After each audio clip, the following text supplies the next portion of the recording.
Yo, what is up guys, welcome to another video on my channel, and today we'll be making a ring in Blender. So let's delete those three items and now add a torus.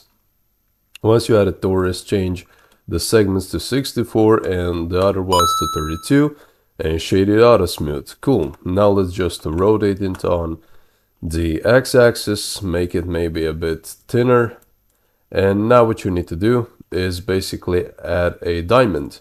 And to add a diamond, you're gonna need this simple add-on. So go to preferences and now just type extra mesh objects and tick this one here and this one here. Alright, so once you do that, make sure to scale the diamond down. You can just attach it to your ring, and now let's just add some material. So go down here, make sure to put some, I don't know, let's say yellowish, like something like this, maybe less rough. Cool.